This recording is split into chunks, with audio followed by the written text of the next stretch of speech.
Welcome to Talking Heads on USA Global TV, starring the one and only wonderful Dr. Jacqueline. It's a prestigious place where world-class influencers and experts meet, and where you'll find the most trusted advisors and coaches for all things in life and business. Visit usaglobaltv.com to sign up for our newsletter, get the value you need, and be first in line to learn about events and giveaways and other valuable content. Connect with us. Email Dr. Jacqueline at usaglobaltv.com to talk about how you can become part of USA Global TV. That's USA Global TV, where the doctor is always in.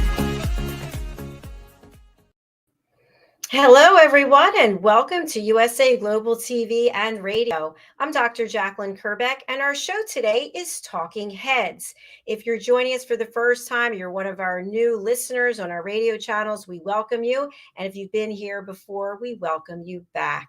Our program is all about representing experts from around the world who come and share their knowledge, their expertise, and their success in a 30-minute show to help make us better, both personally and professionally. Our talking head expert presenter is joining us from New Zealand, and her name is Mariska du Preez. Let's welcome her.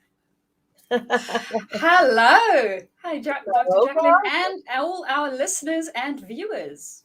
So good to see you. And of course, for those who don't know, you're a day ahead of us, and we're a day behind. So we've got to get caught up. Yes. I am already in Thursday. Well, I'm looking forward to hearing your presentation. We've got a couple of announcements we'll make afterwards. So I will go backstage. Would you like your deck now? Yes. Why not? All right. Fantastic. All right. Have a great show. Thank you. Okay. So today we are continuing on our effective communication journey, and we are at lesson number 3. So we are also learning in lesson number 3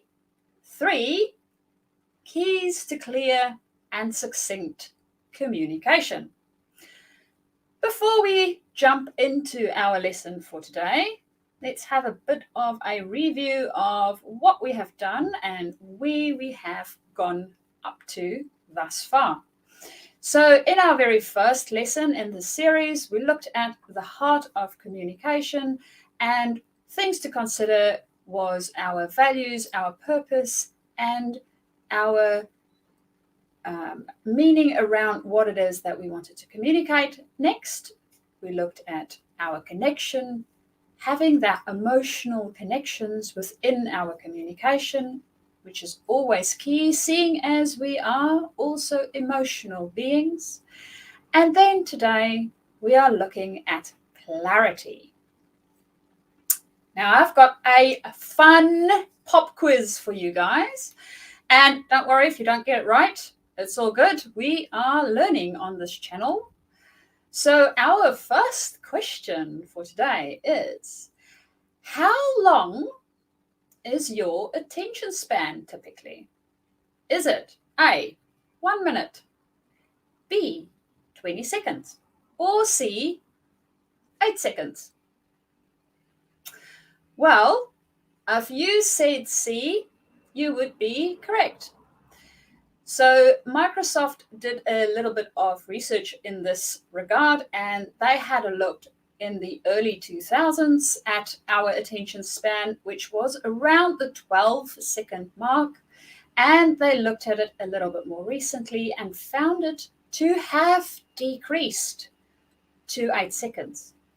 So a very good reason why clear and succinct communication would be important for us to consider.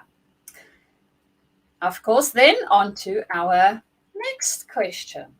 So, how many emails do you think on average an office worker would get during one day? Is it A, 100, B, 120, or C, about 150? If you guessed B, you would be correct. So yes, we get on average about 120 emails. And this is Most probably not if you are subscribed to a whole bunch of different email lists. Your number might increase significantly if that is the case. So taking into consideration that we're getting about 120 emails, and this is only emails. I'm not talking about all the other things that draw our attention, such as social media, DMs, and all the other things that the internet throw at us, including, of course, then also those lovely interruptions that we get throughout our day via phone calls or drop-ins or all sorts of other things that happen in our life. So taking into consideration this happens, and we have the attention span at the moment about of a goldfish, which is a very sad state of affairs, we can see how when we communicate, it needs to be on point. Okay, so without further ado, let's get into what we will look at for our communication to ensure that it's clear and succinct. So the three elements that we will do a bit of a deeper dive into today is looking at our audience. So identifying your audience is quite important. Then looking at the question, and then of course the content that you will be sending out. And of course, I found this little meme that I thought described the whole process so very well. One does not simply walk into Mordor. Now, for those of you that do not know where Mordor is, please go and read Lord of the Rings, or otherwise you can just watch the movie, and you will find out that Mordor is not such a nice place, and it has all sorts of potential dangers that you can fall into. So we do not want you guys to fall into any dangers whatsoever, and that is why we're looking at effective communication. So we have our audience.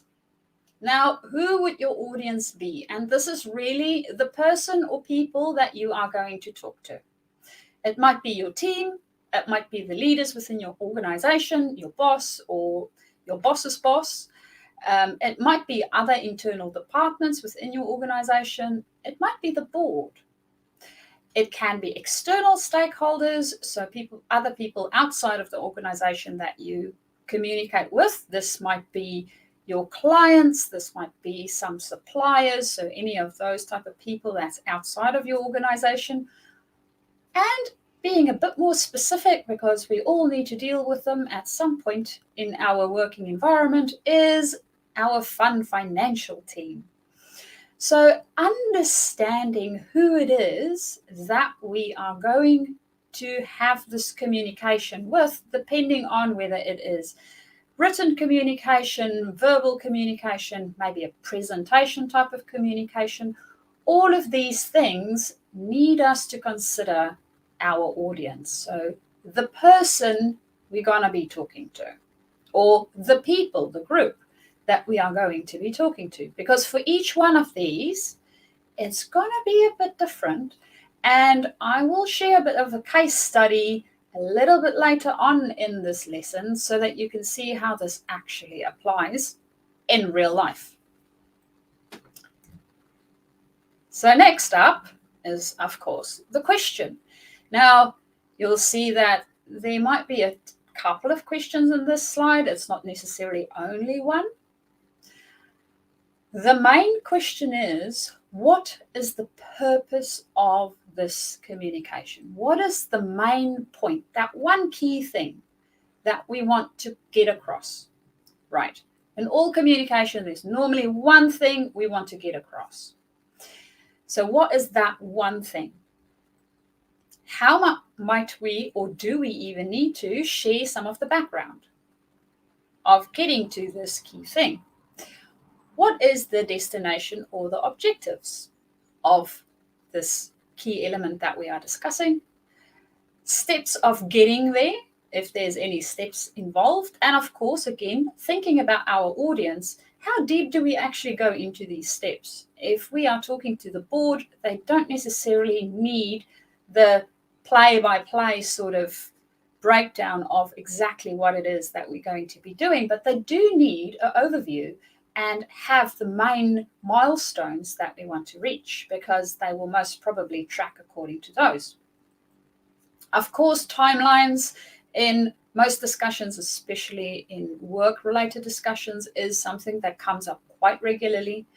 And then our strategies and tactics, how we're going to handle this thing, what it is that we are doing, and the measures of success. Now, we might discuss all of these. We might discuss some of these.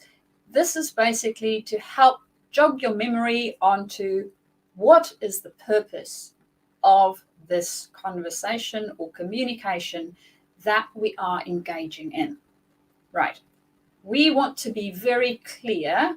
Remember our intention and attention that we spoke about in our first two lessons? This is again about that intention so that we can put our attention in the right area. So taking those things into consideration for our question then leads us into our content. So thinking about our content, we want this to be engaging, right? We do not want them to fall asleep because, well, we only have that 8 seconds to keep it nice and punchy and make sure that they want to continue reading or want to continue interacting with what we have to say or what we have to present, or continue reading the email. So we want to have it punchy. So having punchy content, if it is written type of content, having one idea per paragraph and having short, concise paragraphs. Having shorter sentences, because as soon as we go into longer sentences, we do have a tendency to start muddle things. So try and keep your sentences as short as possible, preferably not one word, but if that works, why not? Okay, next, engaging. Ensuring that we use active voice. So for those of you that is a little bit, I won't say you don't know what active voice is, but maybe you forgot a bit from school, right? So it's been a while. Active voice is more on your doing type of side, whereas passive voice is past. More not doing and past. So we want to have active voice. We want to make sure that it is very engaging content because remember, 8 seconds. So we want to make sure that we keep that engagement all the time. And then, of course, being in line with our audience's needs, highlighting that key point that we identified during our questions. When we have that highlighted, because it is something that sparks in our audience's brain, it will automatically help us to keep them engaged. And then, of course, if this is something that you are going to present, such as a presentation, or it is possibly something that you need to take into a board conversation type of environment, always be prepared, and try not to sound rehearsed. The thing that happens when we rehearse something a lot of times over and over, and we know it word for word, is we have a tendency to lose the punchiness in our delivery of the content. So make sure that you understand and you're really well versed in what it is that you are discussing, and also ensure that you have not rehearsed it word for word, because that might come across really boring to the people that you are actually presenting it to. So, fun tip there. Then, let's get into the case study. So what I did is I drew up a little graph, but before I do that, I will set the scene for you guys. So this specific case was something that actually happened to me, and during my work back in South Africa, I was part of the maintenance team within our organization. And of course, as things go within organizations, at some point we had an office renovation coming up. Now, office renovations normally, in general, we do not have any specific department that is allocated to handle those type of things. You needed to sort of sort that out on your own and figure out how it goes as you go along. So I was nominated to do this project. And my leader at that stage came to me and said, hey, we want to renovate this offices. It's not actually serving us. It is a wide open space. We can actually utilize it a lot better. And we need to do something. Will you start the process? I'm like, yeah, okay, that's not a problem.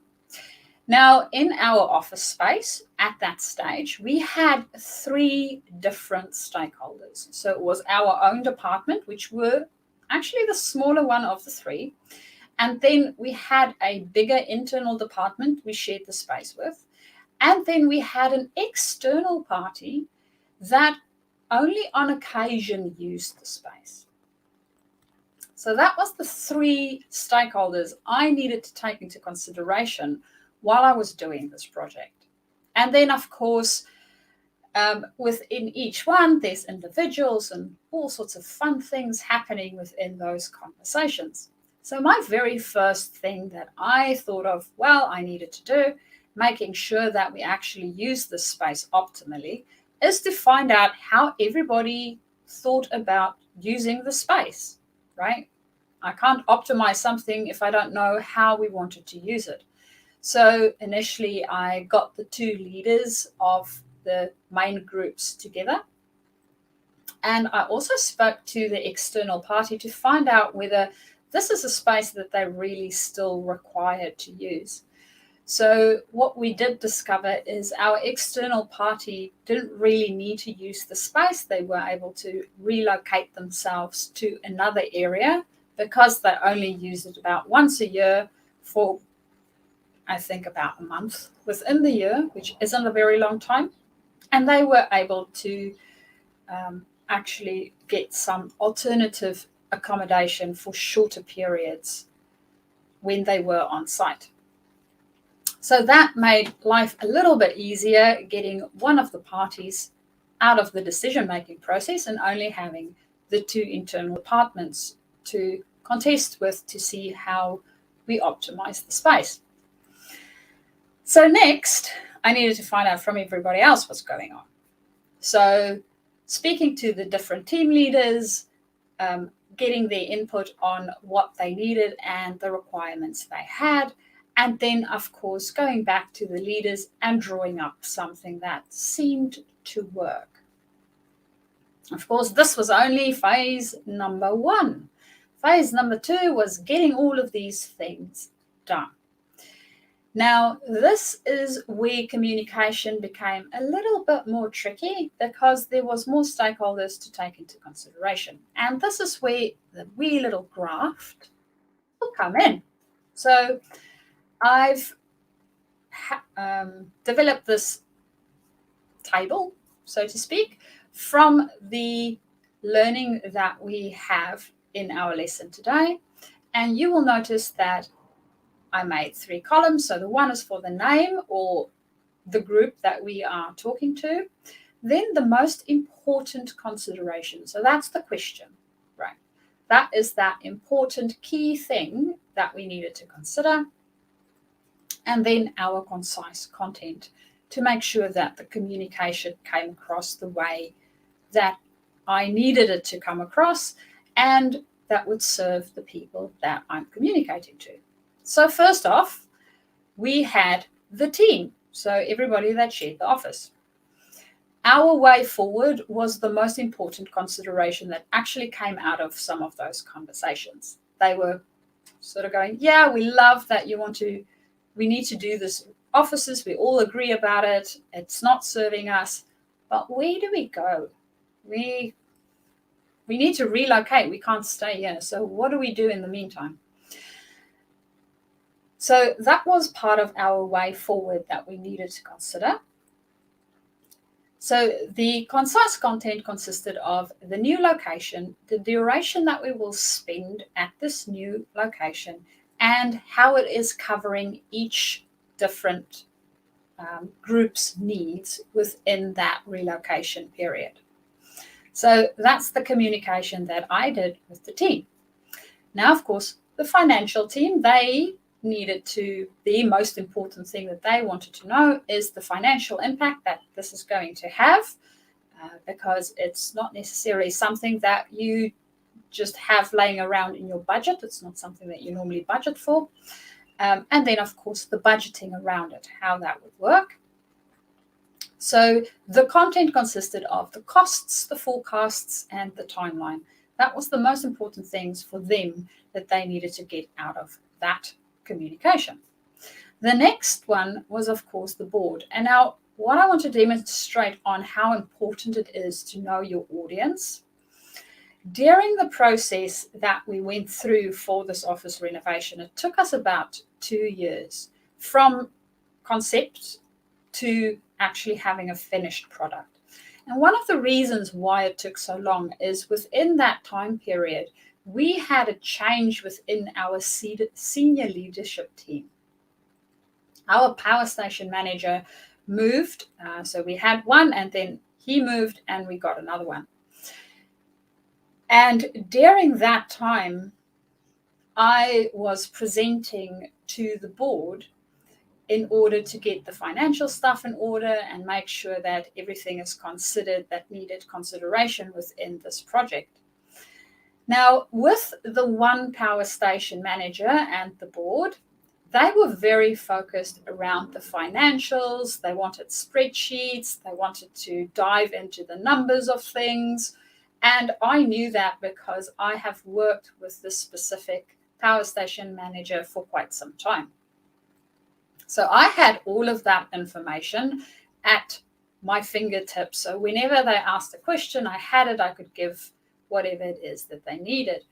Then we got a new power station manager.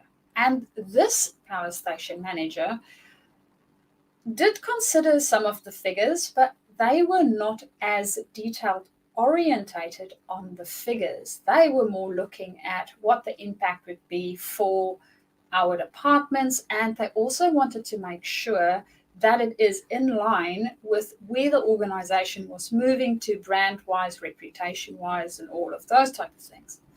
So the considerations that this power station manager had, and of course then the board with him, made it quite a bit different to what the other power station manager had.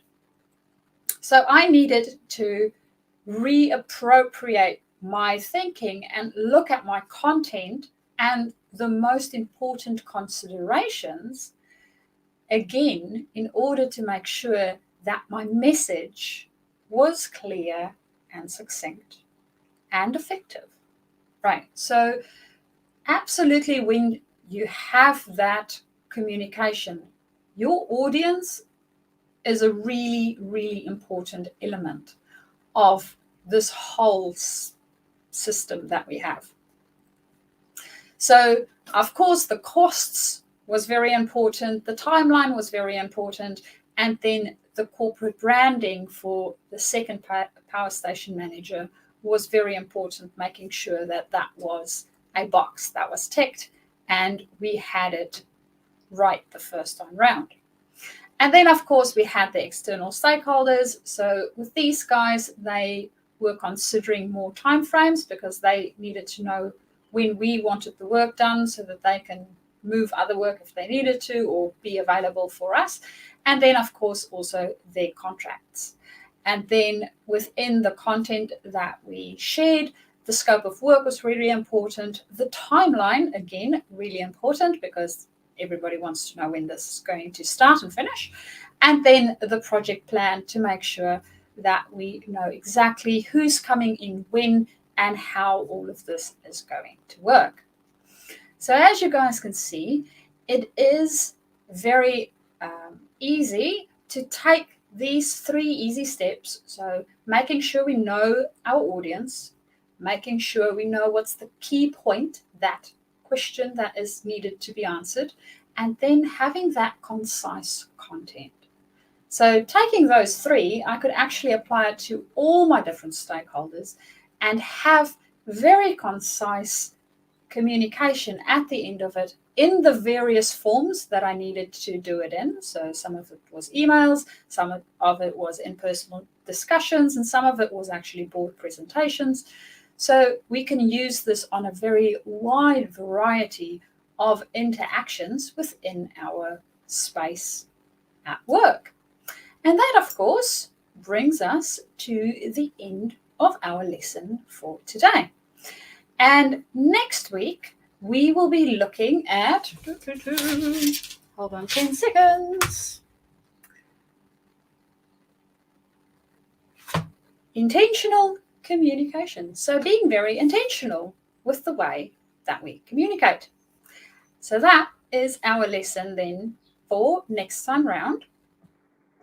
And if there is anything on communication, effective communication, that you would like to learn more about, or you would like to contact me, you are more than welcome to contact me on my email, which is mariska@journey2discover.com, or alternatively, please connect with me via LinkedIn, and then we can always have a further and deeper discussion on how to help you in your communication.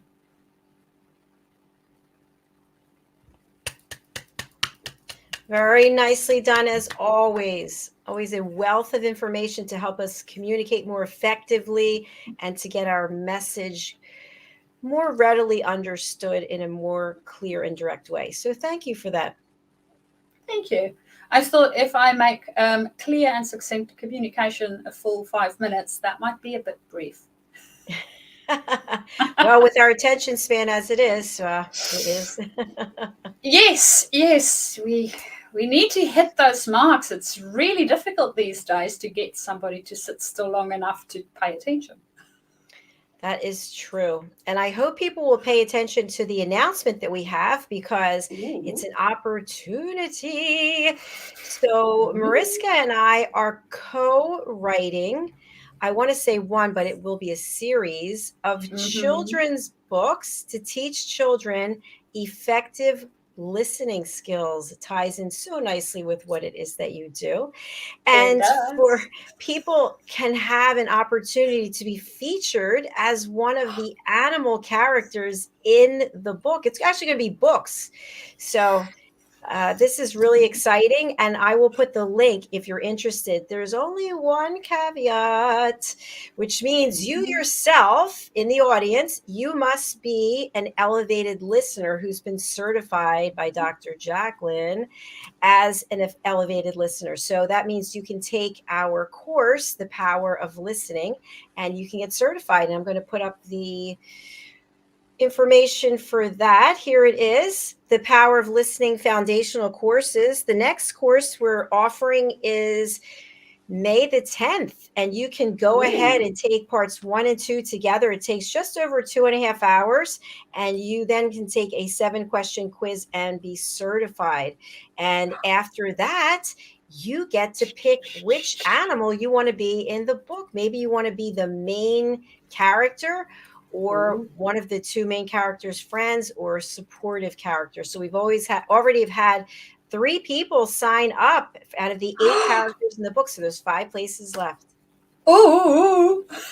So no time to waste. No time to waste. And also, I interviewed someone today who is interested in being an illustrator. So we'll have to discuss that as well. So Mariska, I'm going to spotlight you. Maybe you could just share a little bit about why this project's important to you and why you think people should go ahead and get involved when it comes to helping teach children. So the reason this project is important to me is, one, we as adults struggle with a lot of these things. We learn emotional intelligence skills, and we try to learn communication skills, and we also need to learn listening skills.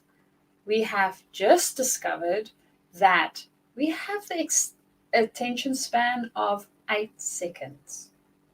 Now, if we have the attention span of 8 seconds, how often are we really listening? Possibly not as often as we think. So if we as adults are not doing it, what's the likelihood that we will teach our children to do it? And hence the book, right? So we learn through stories and we learn through characters, and it's always a lot more fun to do so. And I don't know about you guys, but I love animation. I absolutely love animation, and I love stories. And I have always. So to me, it's really an easy way for us to teach our children listening skills in a fun way. And being part of this book is also a little bit of a legacy project for all the people that participate in the book. I mean, how many people can really say, hey, I've been a character in this book and I actually contributed to the character's personality and possibly their looks, as well as teaching others a lesson that would go long after we are on this planet. So yeah, that is why it is really important for me. And I think why it should be important for other people to join us in this collaboration. I agree. Thank you so much for sharing that. And if you're interested in being a character in our new book, you can apply to be a cast member. And once you apply and you share which animal you want to be, what the personality traits are, Mariska and I will set up a one-on-one interview with you to discuss it further. So please go over to this Google Documents form. I've put it here in the comments. You can just click on it there if you're watching on social, and you can go ahead and apply. And we look forward to speaking with you and understanding what kind of animal you're interested in being. We've got so far a horse, a gazelle, and a panther. Fun. Yes. See, and what is fun about this book, right, is we are getting our cast of animals first. So, guys, there is no story yet. Whoever joins, whatever animal it is that you bring, will influence the story. So, it's so much fun. I'm so excited. I'm excited too. And also I want to add that as we build out the series that we're going to be doing, some of these animals will move into the next books. So yeah, it's not just one and done. It depends on where the storyline goes. So please do join us. Go ahead and apply, and we will be happy to reach out to you and have a further chat. All right, Mariska, one more thing before we go. Please do share with our audience about our show together, Leadership of the Heart. And we would love to have people continue booking in on this one as well. So Leadership of the Heart, as we all aware during the times that we live in and the things that we go through, we want and we need more leaders that actually lead from their hearts.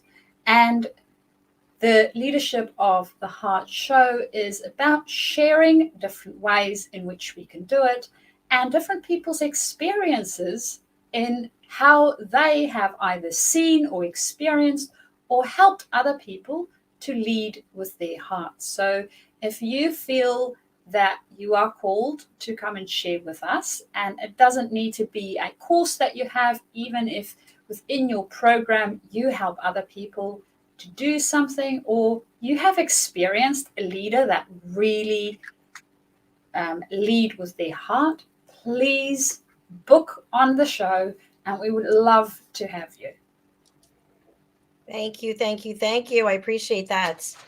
All right, another fabulous Talking Head episode in the books. You can watch all of our Talking Heads episodes on our website as well as our YouTube channel. The playlist is Talking Heads 2022. And I'm excited to announce that we just added a new talking head today. She is joining us from Vienna, and her name is Christine Amy Artner, and she is an expert when it comes to being a director, a producer, an actress, a musician, and she is also a coach. So we're going to learn quite a bit from her. So welcome, Christine. Nice to have you. All right, Mariska, I will chat with you later. Thank you so much for being here today.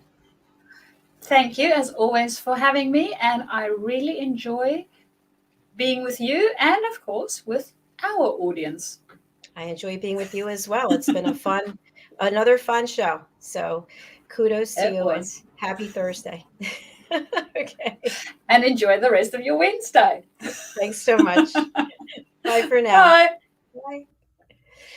Thank you, everyone. I just want to review the schedule for tomorrow, as that was our last show for today. Tomorrow, we'll be starting out with What's Trending with my co-host, Kathy Fulton. And after that, we will have Talking Heads, and that's starring Kathy Fulton. After that, we have the Corner Bookstore with my co-host, Diane Floyd-Bain. And our guest is Linda Schmidt. And following, we have the Film and Music Show with my co-host, Madeline Chan, followed by The Wise Ones with my co-host, Red O'Laughlin, and then our Talking Head series with Red O'Laughlin. So we are really excited for all of the new content. We also just signed on a new panelist for our men's show. We have a new women's show where we have 4 new team members. So we continue to grow. If you're interested in being part of our family here at USA Global TV, we have several teams. We have our co-hosting team. We have our expert presenters who are talking heads. We have our elevated listening team, and we have our panelists. So do reach out. You can find me over on usaglobaltv.com, and you can contact me directly as I make all the decisions about who joins our teams. All right, that's all I have for right now. One final announcement is my new book is coming out, and that is coming out. I'm looking for the cover. That's coming out next week. We actually have a live book launch party for Adversity to Awesome. We have 12 of our authors. I'm one of them, and we will be together to present our chapter and give you some background about how and why we came together for this book. I have to say, as this is my second book, this initiative was much more of an undertaking than my first book.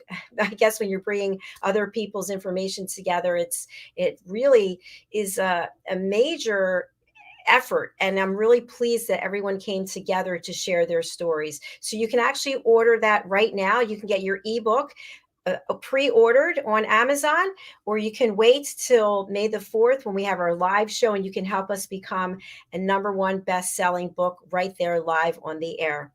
All right, thank you to everyone. I look forward to seeing you tomorrow. Take care.